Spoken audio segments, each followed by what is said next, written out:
what kind of nurse did you initially become? So I was a registered nurse. Okay. I started on the medical floor. Ooh. So I had 5-6 patients. Ooh. Yeah, nitty gritty. You already know. Yeah. I see the face. Yeah. So how long did that last? I was bedside nursing for about 3.5 years. And you quit that quick. I did. Yeah. I got my year of experience. Yeah. And then I was like, let me go get my advanced degree. And I knew I wanted to be a nurse practitioner for a while, actually. Did you hate even it? Before. Bedside? I honestly didn't hate the bedside, though. I'm not anti-bedside either, because honestly, when I was traveling, I was making... Yeah, the bag was different. For sure. You understand what I'm saying? And that's something I wish I would have done. I've never traveled nursing. I never did travel nursing. Wow. If I could change one thing, it would be to do travel nursing. Because I'm going to keep it real. You got travel nurses that's probably making more than some doctors. Absolutely. Easily. You know what I mean? Mm-hmm. And a lot of people don't know that. Mm-hmm. So, but you actually made money in the content space. Yes. How much money? No, that's cool and that's valid. That's a valid question.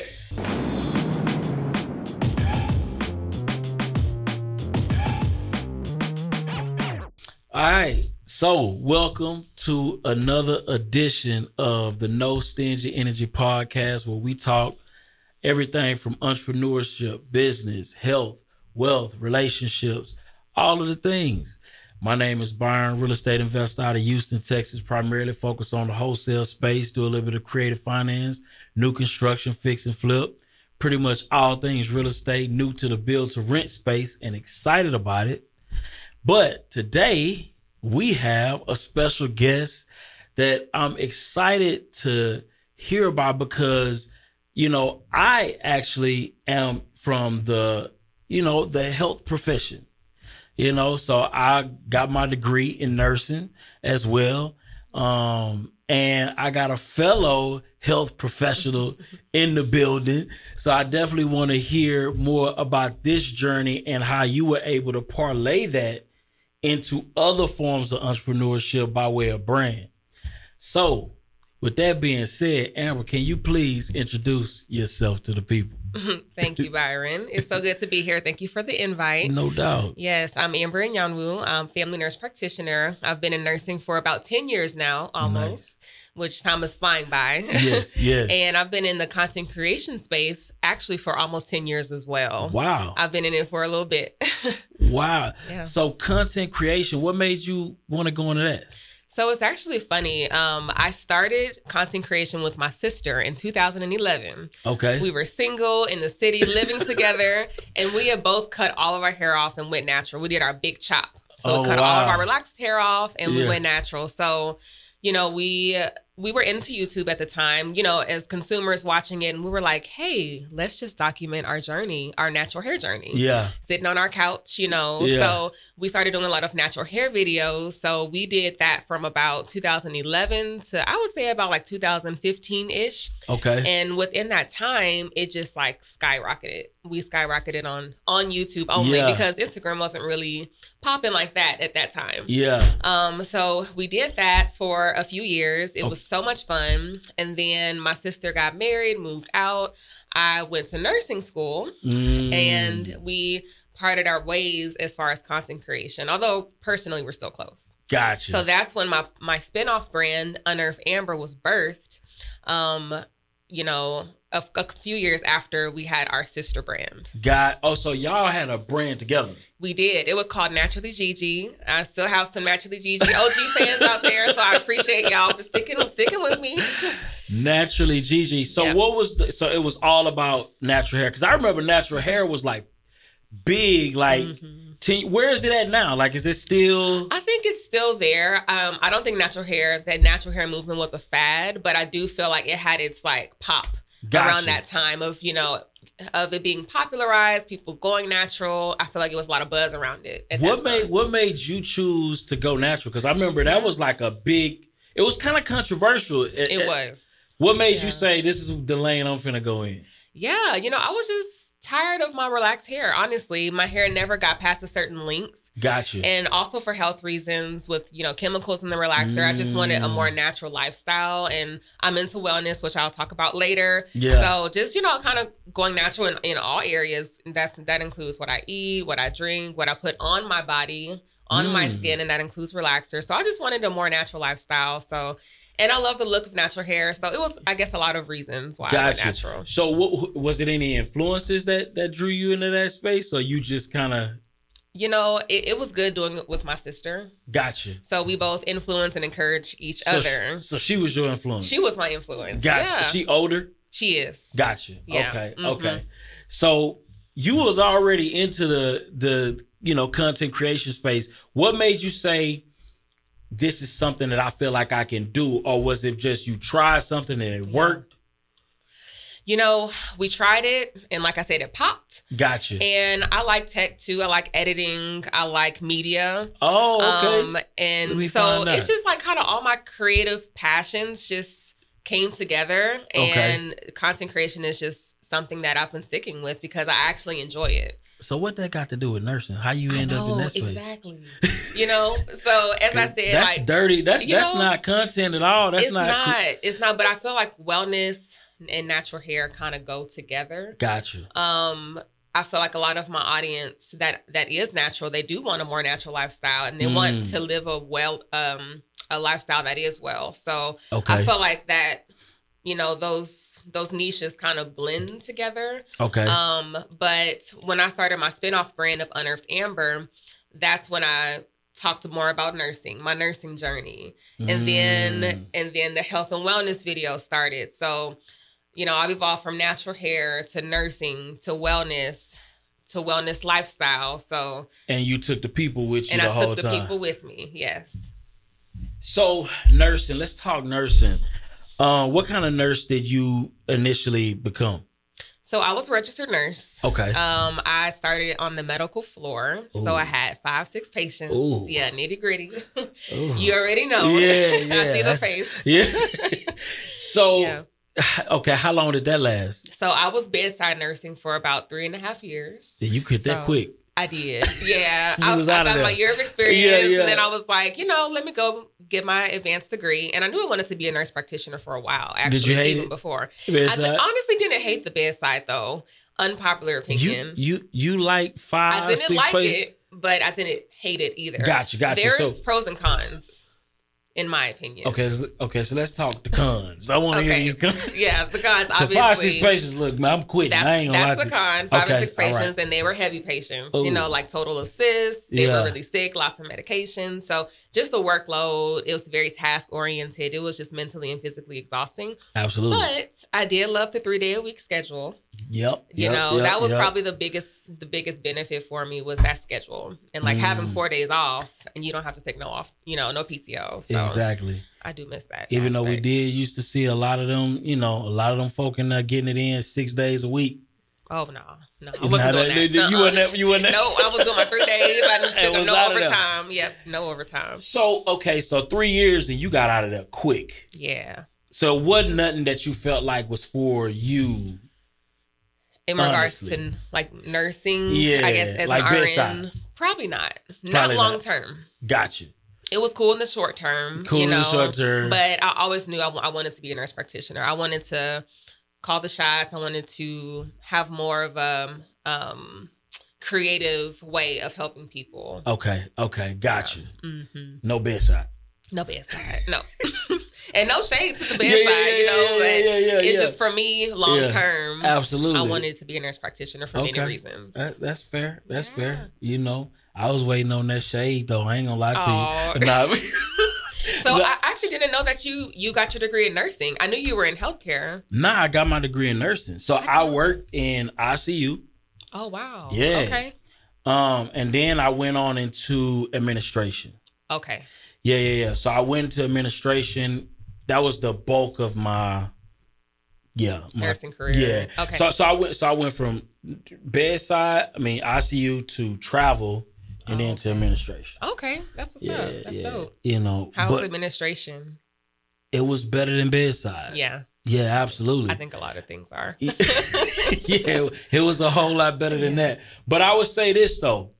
I I'm not anti-bedside either, because honestly, when I was traveling, I was making, the bag was different. For sure. You understand what I'm saying? And that's something I wish I would have done. I've never traveled nursing. You never never did travel nursing. Wow. If I could change one thing, it would be to do travel nursing. Because I'm going to keep it real. You got travel nurses that's probably making more than some doctors. Absolutely. Easily. You know what I mean? Mm-hmm. And a lot of people don't know that. Mm-hmm. So, but you actually made money in the content space. Yes. How much money? That's cool. That's valid. That's a valid question. Yeah. So throughout the years, I've taken, so most of my stream of income from content creation is through brand collaborations. Okay. So currently that's where the bulk of my money comes from. And then some like affiliate linking products, So when you say brand collaboration, for some people who don't know what that is, what is brand collaboration? So that's when I collaborate with a brand for a campaign. So the brand, I've collaborated with so many different brands, well-known brands. So typically they'll email me. Okay. And then they'll say, hey, we have this campaign at this time frame. Are you available? What's your rates? And then we correspond through email. We come to an agreement. I sign a contract with every sponsorship. You sign a contract. Yeah. Make sure it's in writing. And then from there, I execute the content, and then that's how I get paid. Gotcha. So tell me this, because I've heard a lot of things about contracts in that brand space, and about how they can still use your content in different ways if they want to. How are you reviewing those contracts to make sure you ain't getting in no goofy? Yeah, for sure. I mean, if you don't know, I would recommend that you hire some help, a lawyer or someone to help you read over the contracts, because I did. I actually did. My brother-in-law, thankfully, is a lawyer. So he looked over some things for me in the beginning until I got used to the legal jargon and lingo and all that stuff. And I knew what to look out for. I know what things mean, like whitelisting, like dark posts and like things like that. What is that?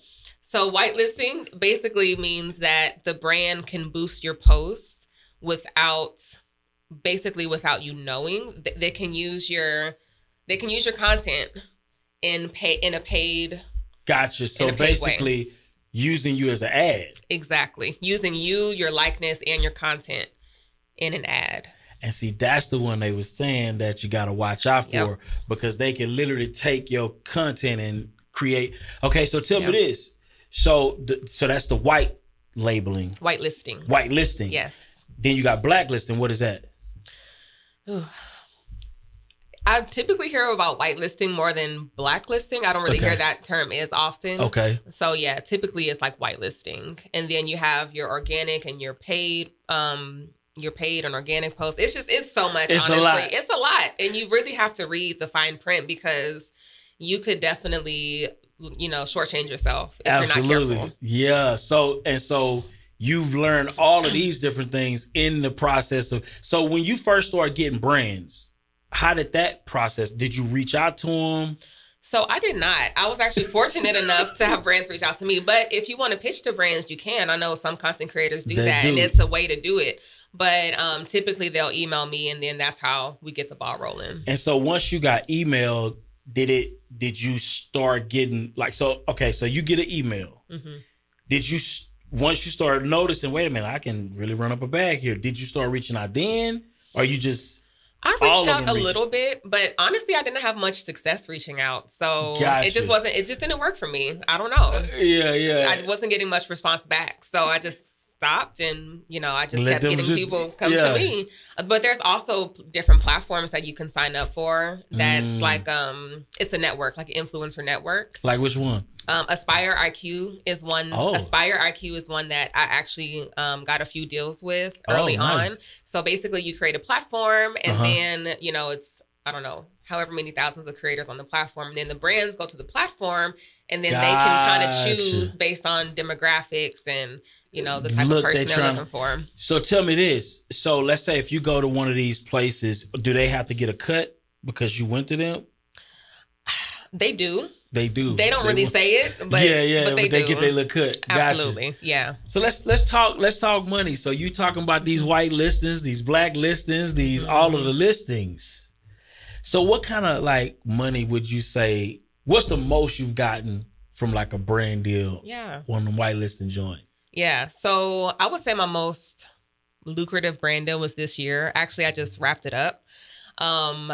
It was with a food brand. Oh, it was actually, nice. it wasn't even a brand. It was an actual food item. Oh, that's on my Instagram. So if you check on my Instagram, you probably know what I'm talking about. I'm gonna go and look in today. Yeah, absolutely. But it was for 4 videos, and I typically like longer type of contracts because you get more money. And absolutely, it's easier to work with the same people on the, for multiple pieces of content. So that was upwards of like multiple tens of thousands of dollars. Like 30 of them, or about 30, but around there. Yeah, for 4 videos. Yeah, so that was cut to the camera. yo, 30 bands, and so, and this is just kind of like a case by case situation. It is. Not every brand deal is going to be that lucrative. Not everyone has budget, but you determine your value. You have to ask for what you want, because a lot of the times these brands have it and they'll try to get you at the lowest rate possible. Like employers, you just got to negotiate. And so on that negotiating side, are you hitting them with the, I don't know if that 30 is good enough, even though on the inside you're like, damn, that 30, I can really do something with. Absolutely. They'll come to me and be like, okay, that's what's up. But that's the first offer. You never go with the first offer. So you got to just kind of keep negotiating. So you are building content. Never thought you was going to ever make any money from it, right? That's not why I went into it. So this whole time you just like, I'm just creating content just to create content? Yeah, I mean, like I said, I started with my natural hair journey, and then we kind of snowballed from there. And I just like doing it. I like creating content. I like that. Did y'all make money from the natural hair? We did a little bit. We did like from YouTube AdSense. We made a little bit of money through that, a few brand deals, but it wasn't near the amount that I'm making now. Because it wasn't a thing. Like influencing wasn't a thing in 2011, 12, 13. So. Wow. This is dope. Yeah. So let's talk early. So where are you, so you're originally from Houston? Yes. Born and raised. And your parents from here too? Oh, okay. So so I know your husband, he's from Nigeria, right? That's correct. Gotcha. Yeah. But you're from America. So how did that dynamic work, mixing culture? Like how did that whole... Yeah, so my husband has been here since he was 6. So he's pretty Americanized, gotcha. He's considers himself a Houstonian as well, although he's Nigerian. So I would say it was a very beautiful blend. Like he has an amazing family. A lot of his family does live in America, and some are still in Nigeria too, but I'm very open to culture. I love culture. I love the Nigerian culture specifically. Yeah. I love Afro beats. I love the fabrics. I love it all. Yeah. The whole deal. So it was a great blend. Like honestly, I have nothing negative to say or no adversity. It was just very smooth. Very smooth. Yeah, it just worked. Yeah. So so your family, second generation Houstonian, right? And so what is it like growing up for you? Like, what was that growing up? Family? It was great. I'm very blessed to have had a really good upbringing. Both of my parents were together. They still are married for 35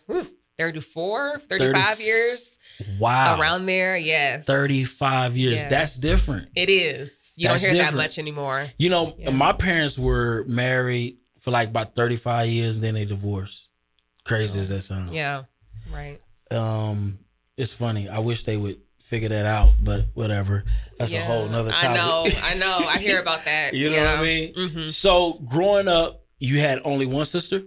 I have 2 sisters, actually. Okay. Yeah, I have 2 sisters, but I grew up in the house with one sister, and that's the sister that we... Content created. That gotcha. we did the together. Twinsies. Yes. Okay. People think we're twins, but we're not. We're sisters. Okay, so why the other sister, you're not really that close with her? So I am close to her, but she's significantly older than me. So big age gap. A big age gap. She didn't grow up in the same house as us. Although so she we're like still a mom, kind of like. Yeah, exactly. I love her to death. But I grew up in the same house with Carissa. So yeah, we're We're close. We're real tight. So which side of town did y'all grow up on? Like North side. Oh, okay. The north side. So we're North Shore, like Klein Forest. I ain't even heard that one. Klein, like it's kind of near Cypress, Champions area. Gotcha. Like suburb. It was definitely a suburban upbringing. It was like the classic like 90s wholesome, childhood. It was just great. Like I love nostalgia. I love kind of going back to that time because it was a great upbringing. Yeah. So was you a part of the outside? Grew up playing outside kids, or you? Oh yeah. Okay. I loved outside. I loved outside. They couldn't bring me inside. They're like, you want to come inside? You want to like go shopping? I was more of a tomboy. Like I love sports, all of the running, racing the boys. You play? I was a gymnast. I was a competitive gymnast. Oh, okay. For about 4 years. Okay. And then I did ice skating. Then I did cheerleading for 4 years. I did track. I was on the dance team at U of H. So I've always kind of been active in the all stuff. my life. What do you think about nowadays that kids are not growing up outside? They're really growing up in their phones. What's your thoughts on that? Do you see... tell me this. What's your thoughts on that first? Mm-hmm. And then I want to know, when y'all choose to have children, what do you feel like that's going to be for your children? That's a great question. And I was actually just having this conversation with my husband. It's like, dang, it's so hot. Like, I understand why these kids don't want to play. This is a whole different sun than we were growing up in. But at least it feel like it. It feel like it, definitely. Yeah. But it's definitely something that is turning into a problem because they're not getting that physical activity. Yeah. Their minds are just being overstimulated. Information overload from TikTok. I actually currently work in a school. So I see that. I see the mental health effects of too much screen time and social media on the kids. And it's typically not great. Yeah. And to answer the second part of your question, I don't think we should fear it, but I do think we should modify and minimize it and kind of use it to our advantage. So when we do have kids, I will allow like tablets, and I don't think I'll allow social media, for until a certain age, but just to make sure you limit screen time, and that the type of content that the child is watching is benefiting them in some type of way. So I think that's our approach we're going to take when we have kids. That's dope. A lot of parents, they be like, they start out thinking they're going to do that, then they get tired and they just be like, you know what? I get it. It's a lot. I get it. Just watch whatever the hell you want to watch. Right. Exactly. Just as long as you sitting over there. Right. As long as you and I like tearing the house up. Oh my God. I get that. That is funny. So you went to the health and wellness space on your social media. Mm-hmm. And when I did some research and I looked back, and you're really consistent in that space. Mm-hmm. So, okay, because I believe that people who have the ability to be consistent, that's a skill within itself. Absolutely. And when you look at your brand, it is very consistent. Was that like something you learned from like mentorship? Where did you learn to be like, I'm finna do something about health and wellness every single day? Right. Yeah. And when you get tired, you ain't got tired of it anymore. So here's the thing. There's technique. So I don't be sitting in front of a camera every day because that's just way too much. I work full time and I'm a wife. Okay. So what I do is I batch shoot. So I'll take one day out the week. Typically it's a Sunday. Okay. I'll create probably about 4 videos. Who taught you this? I just think throughout the years, trial and error. Honestly, gotcha. I've never had a professional mentor. I never had a social media mentor. It's like, this makes sense. It makes sense. Yeah. Gotcha. I just do what makes sense, and starting out on YouTube, we were very consistent doing that as well. Mm-hmm. And that paid off, consistency pays off with every platform. So I know that that's like a number one thing for me. So for you, it was more of I know that if I stay in this lane and if I'm consistent, I'll grow. Absolutely. It takes consistency.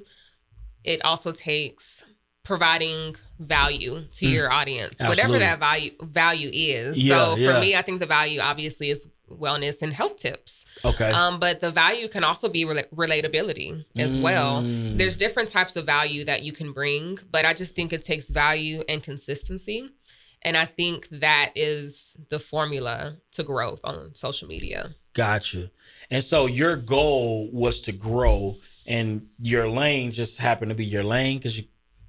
Yeah, I mean, I really try to focus on impact over numbers and, likes and followers and things like that. So what are your DMs like, being that you're in the space that you're in? Like, what them DMs like? Yeah, so a lot of it is like health advice, and I try to tell them nicely, I'm not here for medical advice. Yeah. Consult your PCP. Because I'm pretty sure some people probably reaching out with some looking for issues. A diagnosis. Real issues. Yes, literally.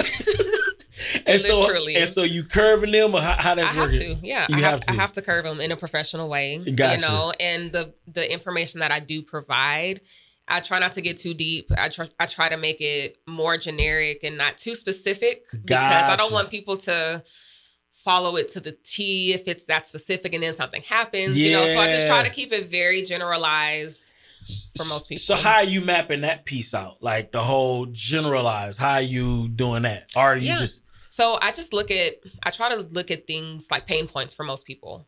Gotcha. So I try to hit the most pain points for the largest demographic of people. So for example, I talk about drinking water. We all need to drink water, right? Absolutely. Tips to drink water. I talk about frequently food. That's a common thread, that is the foundation of our health. We all eat. So absolutely, those tips can be applicable to a lot of people. Yeah. But not too specific to where, it get too deep. You get what I'm trying to say? Absolutely. So it's a fine line, honestly. Yeah. So are you mapping this out? So you got a spreadsheet, you got a journal, like what? I do. Yeah, so I have a notes, like anytime I think of a content idea, I put it in my notes on my phone. Because I think I'm going to remember, but I typically don't. I always write it down, and then I'll go back to that notes, and then I kind of like map it out in more detail. Like, could this be a video? What type of video? So this is like really like a job. It is. Content creation takes time, and a lot of people don't realize that. Because most people want to wing it. I know I'm like a winger. Like I haven't gotten to the point to where I feel like I'm all the way professional when it comes to social media, but I wanna get more professional with it. You know what I mean? Right. So speaking to somebody who is in a situation like me, right? What would you say to a person who they have the ingredients, but they don't have the consistency. They haven't chosen a lane, and they don't treat it like a job, so to speak. Yeah. I think you really need to, if you really want to take it seriously, you have to shift your mind. And it's okay with winging it here and there. Gotcha. And I think that's actually So you're doing good. no winging? I wing it sometimes, and I'm starting to do that a little bit more because I think people, they follow you for value, but they also want to follow you because you're a person, and they want to see that personality. Gotcha. So winging it is cool, but I would say if you really want to take content creation seriously, you really have to switch your brain. Like, this is more of a business versus like recreational. Gotcha.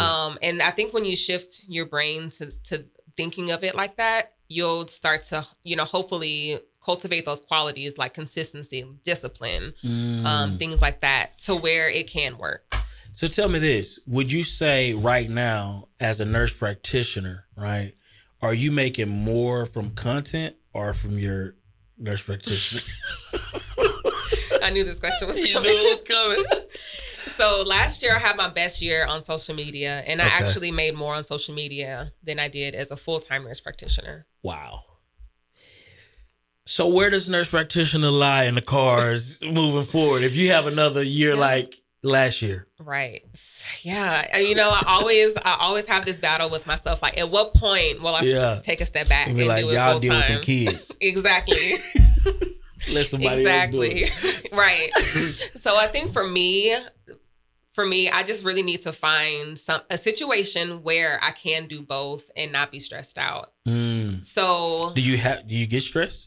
Absolutely. Yeah. On a rough week at work, and then I have to do content creation on the weekend, as well as everything else that life requires of you. So I think right now I'm actually switching lanes a little bit in my career to a job that has more flexible scheduling, that has remote and hybrid options. I'm switching to that actually right now currently. Yeah. So I think it'll be a lot easier to do social media and not have to always be on a time crunch and hustle and bustle. So as a nurse practitioner, what does your day-to-day typically look like, Yeah, so right now, currently it's Monday through Friday. Okay. So I'm at work at 7 a.m. Monday through Friday. Ooh. Exactly. And then I leave about 4-ish, but my commute is far right now. So I'm in Manville. So my clinic is in Fifth Ward. So that's about a 40 to 50 minute commute. Wow. I could take tolls. Those tolls are crazy expensive. Yeah. So I would say I'm roughly looking at about 40-minute commute both ways, plus content creation. So like I said, I'm actually kind of switching that situation right now because that's not sustainable for me. And I do take content creation seriously as a business. So I need to, rearrange some things in my schedule to where I can dedicate that time to it. It's funny because it's funny you mentioned that because, my wife, she does Monday through Friday now too. And because she's in management in the VA. And she, oh my bad, I might have put her business on. No, you're good. But good. she don't like that schedule at all. Yeah. You know what I mean? Because it can be draining just showing up every day. You got to look at these people. You got to tell me. I already know. You got to look at these people, and these people, like, sometimes you like them, but a lot of times you don't like these people. You know what I mean? Yeah. And it's like every day. The good thing about when she was doing, regular nursing, she was able to do 3 days, get in and get out. And even if you don't like them, you can suffer through 3 days. Right. You know what I mean? And then the good thing is every now and then it'll switch up the people. So with you having to be there every single day, and then do your content creation, you mentioned stress.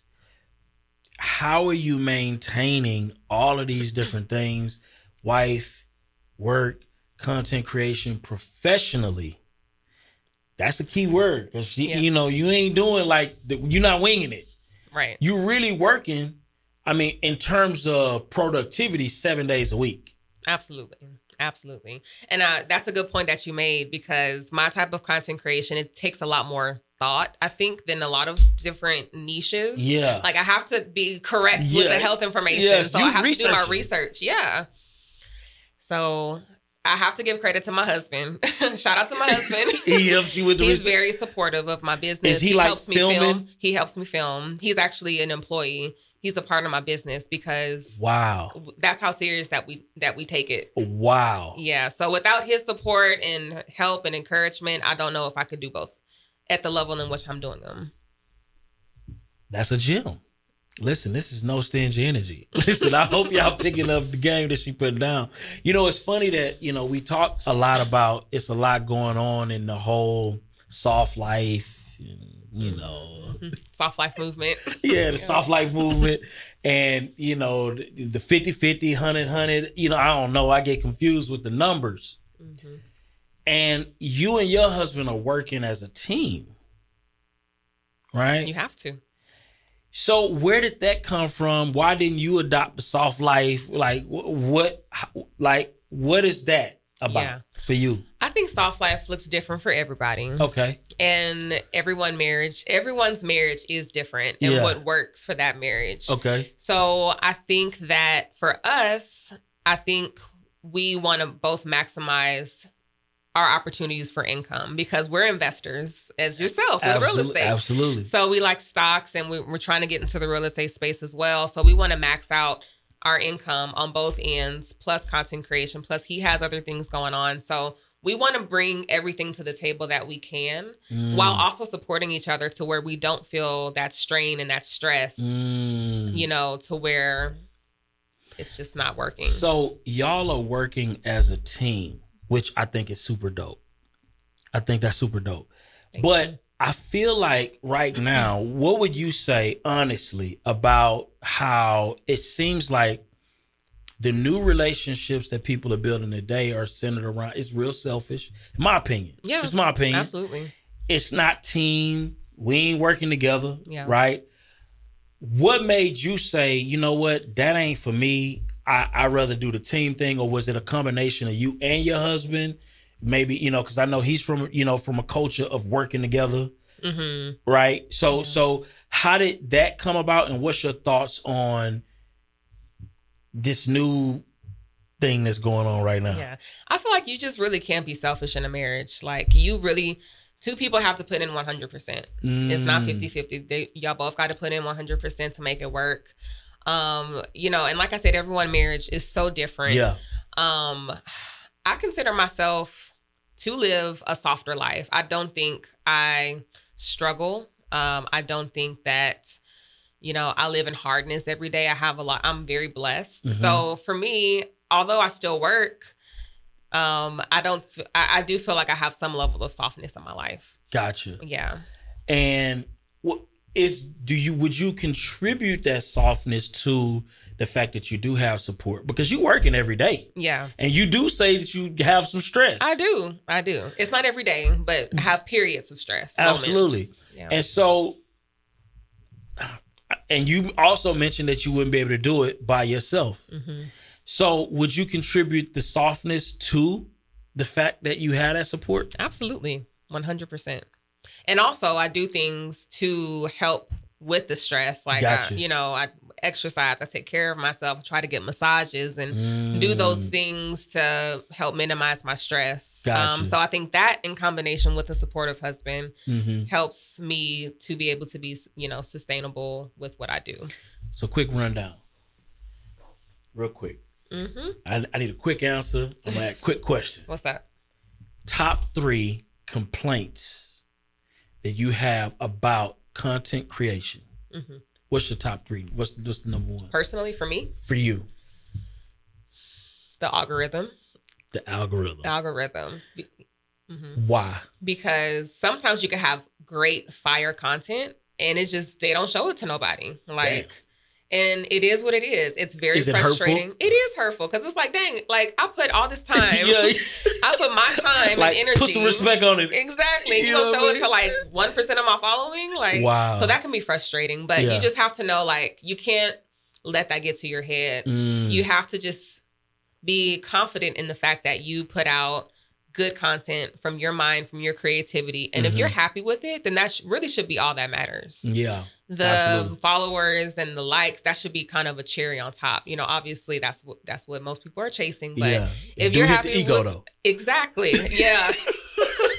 That definitely gets the ego. Exactly. Damn. Exactly. Number 2.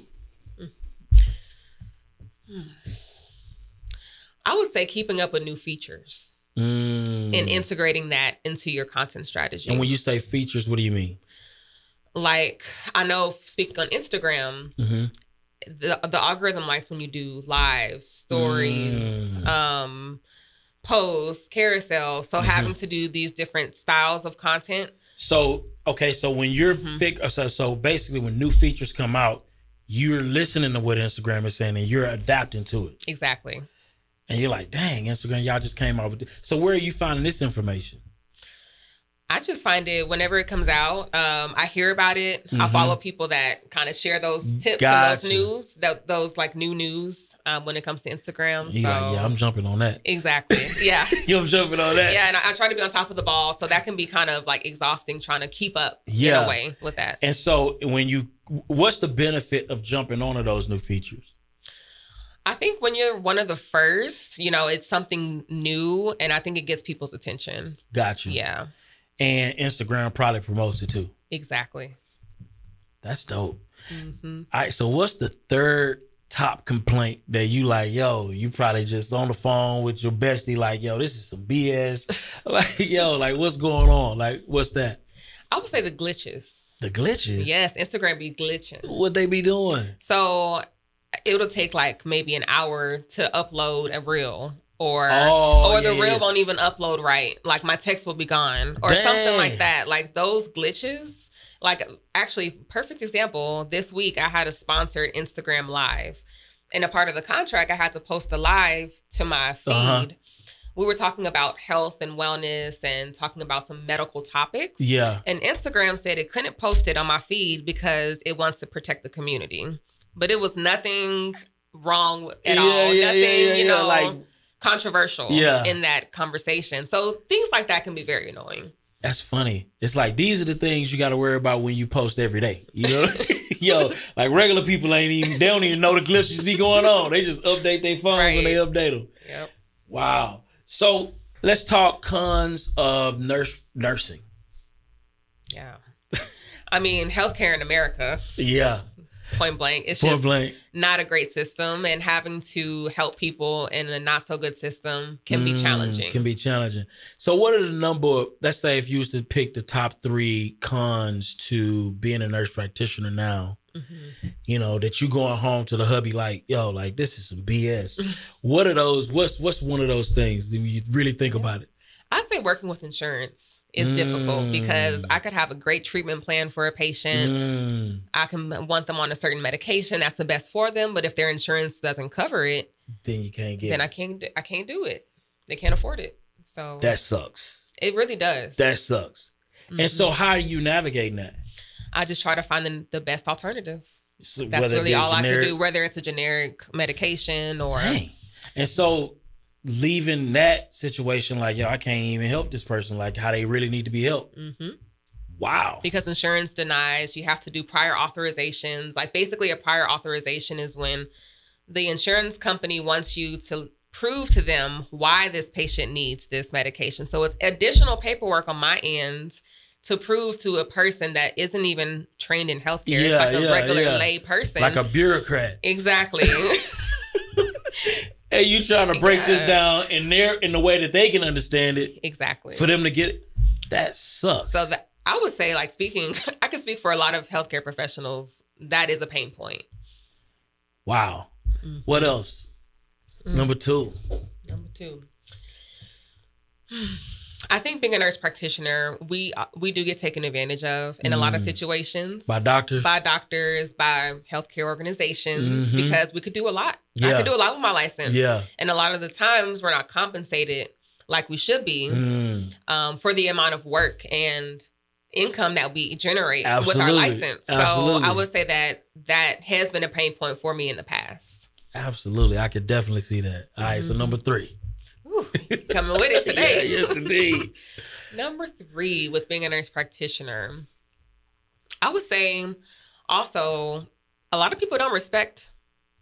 They don't have respect on our names of nurse practitioners. You know, some people, they just see us as baby doctors or, you know, mid-level providers. It's like certain things. I'm like, come on, y'all. It's like, I can really get you this narco right now. What are you talking about? Exactly. And studies have actually shown that patients are just as satisfied with nurse practitioners they are with physicians. We still provide the same high-level care. Absolutely. So, and usually it's people in the healthcare space, like other physicians, you know, looking down upon and the disrespect to our names, that can be kind of annoying sometimes. That's a fact. Yeah.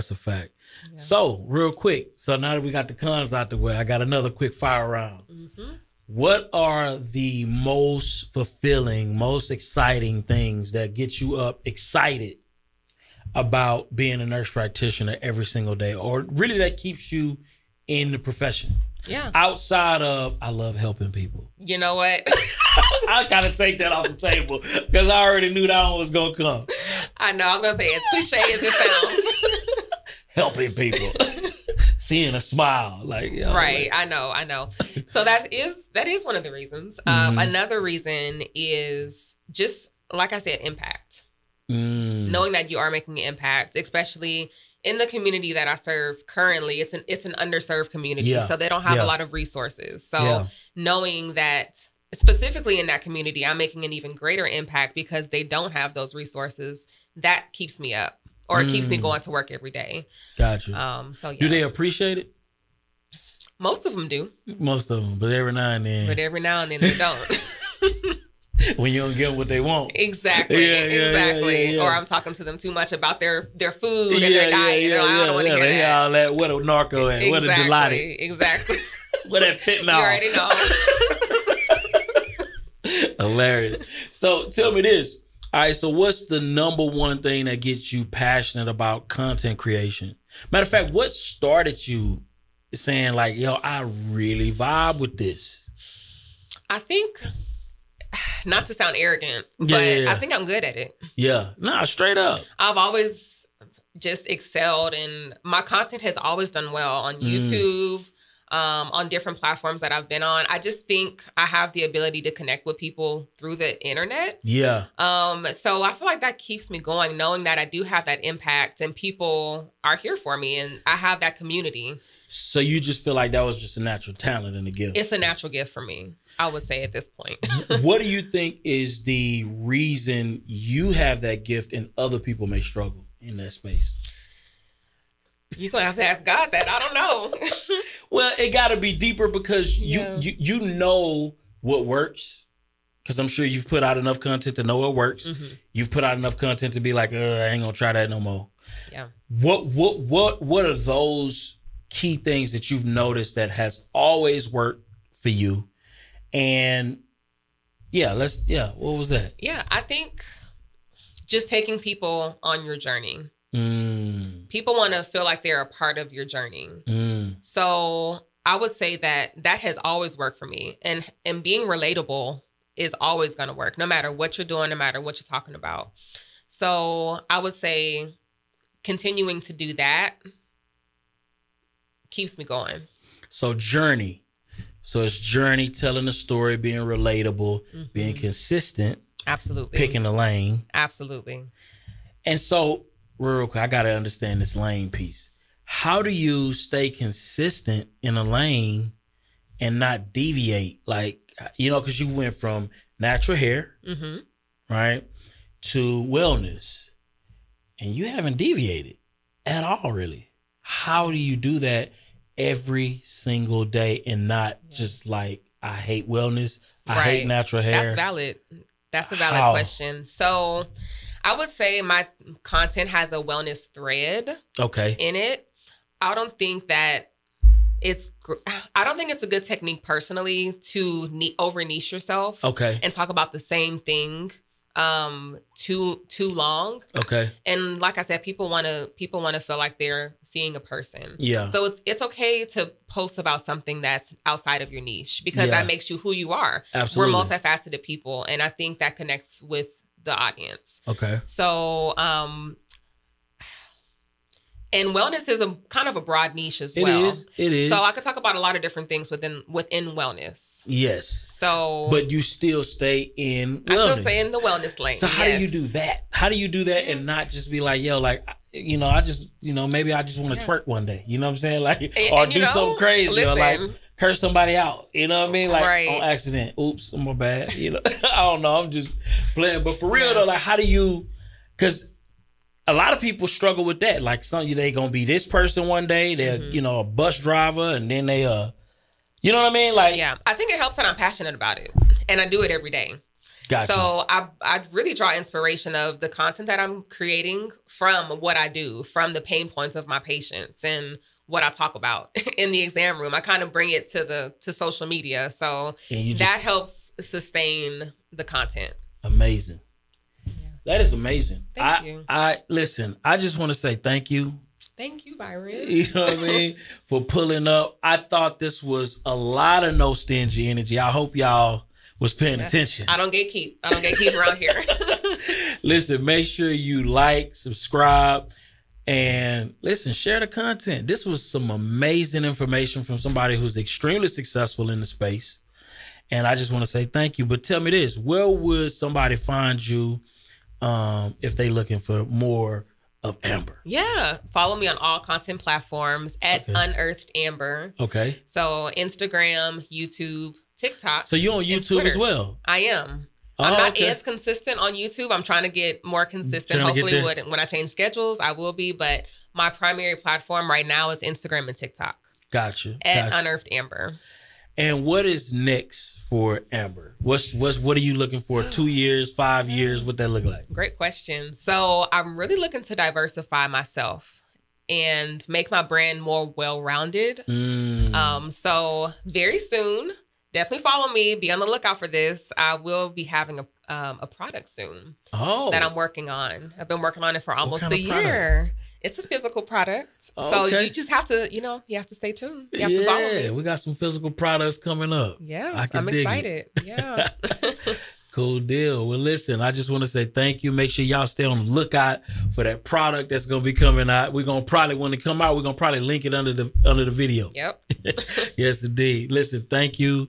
Appreciate you. And listen, I see y'all when I see y'all. Peace.